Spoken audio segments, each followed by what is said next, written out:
We turn now to Senator John McCain, who joins us from Ljubljana, Slovenia. Senator, I want to ask you, you'd like the administration to take a series of steps in Syria to knock out the Syrian Air Force, set up safe zones. It appears from Secretary Tillerson that the administration is not going to do anything more than the actions it already has taken. What's your reaction to that?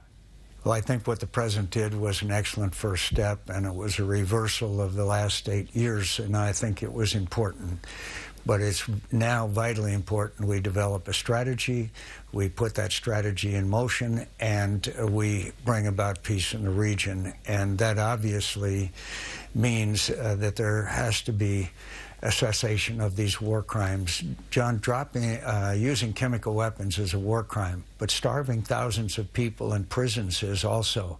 Barrel bombs, which indiscriminately kill innocent civilians. Precision strikes done by Russians on hospitals in Aleppo are war crimes as well. So there's a lot of war crimes that are taking place. And another aspect of this that I do not agree with the Secretary is that you have to just concentrate on ISIS. We will take Mosul, we will take Raqqa, and we better have strategies as to how to handle those places once we have won it. But they're not disconnected from Bashar Assad and the Al-Qaeda and the war crimes that have been taking place. You can't, to a large degree, Bashar Assad, by polarizing the Syrian people, have also given rise to ISIS and Al-Qaeda. So they are both connected, and I believe that the United States of America can address both at the same time. We can walk and chew gum. We have the capability to do both. And yes, we want a negotiated settlement, but the only way that that'll happen is if it's not in their interest to continue what they've been successful at for over 8 years. And that's why I thought symbolically and psychologically the president's action was very important, but now we'd better follow it up. And by the way, we should have cratered the runways. Just to follow up on that, Senator, Secretary of State Tillerson said when I listed those other parts of Syrian efforts that you mentioned, he said that America needs to, quote, keep its priorities straight and focus on ISIS. But your argument is that taking care of the humanitarian actions that Bashar al-Assad is taking, that's a part of the fight against ISIS as well. I think they're totally connected. And also, when you see these crimes that are being committed, they're horrifying.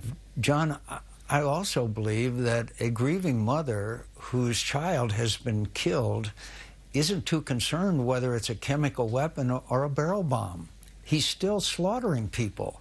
And we may stop the chemical weapons, but we've also got to stop the other indiscriminate, inhumane war crimes that are being committed as well. And that means, obviously, trying to set up some kind of safe zone so that these refugees can have a place where they can be, and also that would help with the refugee flow issue.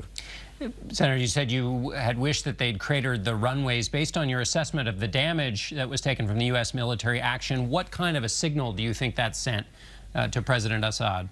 Well, I think the fact that we acted was very important, and I support the president's action. And I've been told that there were some recommendations to take out all 6 places that the Syrian Air Force operates out of. But now that they're flying again, basically within 36 hours, is not a good signal.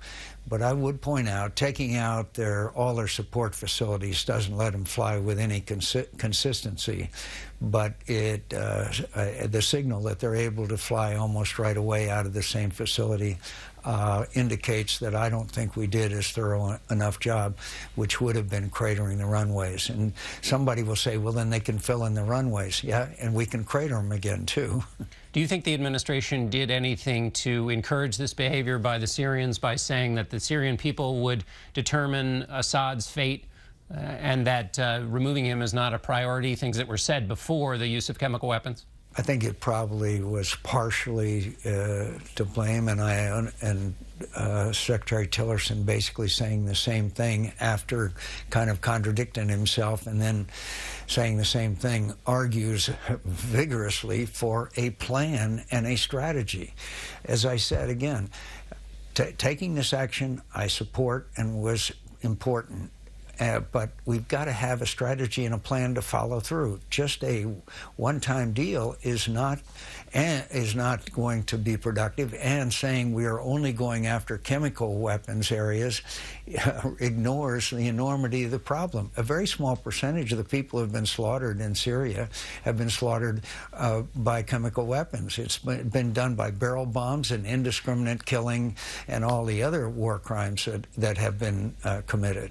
A domestic question to end, Senator. The Senate got rid of the filibuster for judicial appointees. You, in the past, had kept the Senate from going down that road. You tried again this time. There were no takers. What does that say about the Senate? The Senate, like the nation, has become much more polarized in recent years, and I regret what we did. We have shattered really 200 years of tradition in the United States Senate. There were a number of senators that wanted to get together again, but it wasn't enough, and I think both parties will rue this day, because now when it requires 51 votes, it will drive to more liberal judges when the Democrats have the majority, and more conservative judges when Republicans do, and I'm not sure that's good for America or our judiciary system. Senator McCain, thanks for being with us. Thanks for having me on. And we'll be back in a moment.